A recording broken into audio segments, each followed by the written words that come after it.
9 incredible dishes laid out at a buffet, and you walk straight past 8 of them to pile your plate with chips.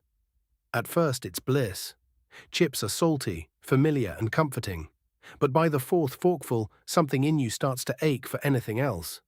Your body already knows it wants balance, even when your habits don't. That's the whole idea behind what I call the 9 bites of consciousness.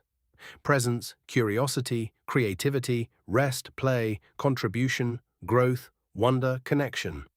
Each one is lovely on its own. None of them is meant to be the only thing on your plate forever.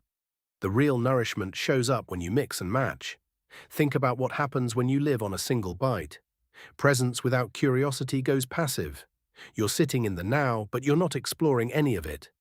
Creativity without rest turns manic, all these brilliant sparks that burn out far too fast. Play without contribution is fun for a while, and then it starts to feel hollow. Growth without wonder becomes a treadmill of self-improvement with none of the joy. So the trick was never perfection. It isn't a strict diet plan where you tick every box every single day. It's learning to notice which bite you're actually hungry for in the moment. Some days you'll gorge on connection, soaking up time with friends, family, even strangers in passing. Other days your whole system will demand solitude and rest. There'll be stretches where curiosity pulls you down a rabbit hole of books, ideas and long late-night conversations, and other stretches where contribution calls, where it's time to take all that and put it to use. What matters is rhythm, not rigidity. Life isn't a meal prep box with the portions weighed out. It's a great big banquet, and you're allowed to go back for seconds. So let me ask you something gently. Which of these bites are you already feeding yourself regularly, and which ones have you been quietly starving? Be honest about it. Maybe you haven't properly played in years. Maybe rest still feels like laziness. Maybe contribution has swallowed everything else whole. That's all right. Awareness is the first step because you can't balance a plate when you don't even know what's on it. This isn't about shaming yourself, it's about inviting yourself back to the table. Knowing about the 9 bites is one thing, living them is another.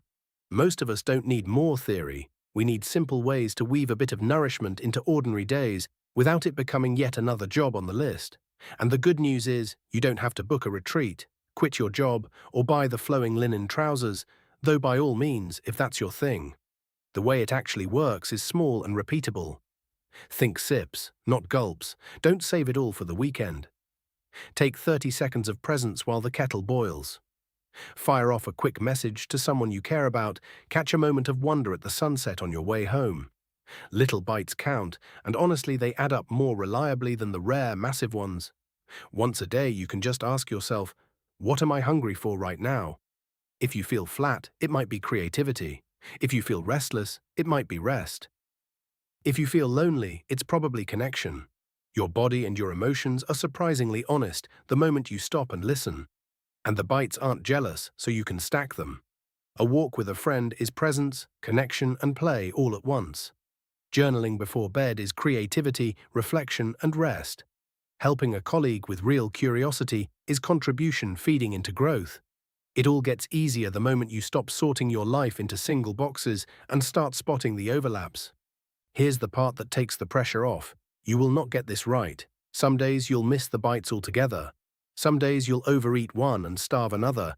That's just being alive. Integration is about flexibility, not a perfect score. If today you manage one genuine bite of nourishment, that's already a step up from yesterday. So tonight, before you sleep, 2 quiet questions. What bite did I feed today?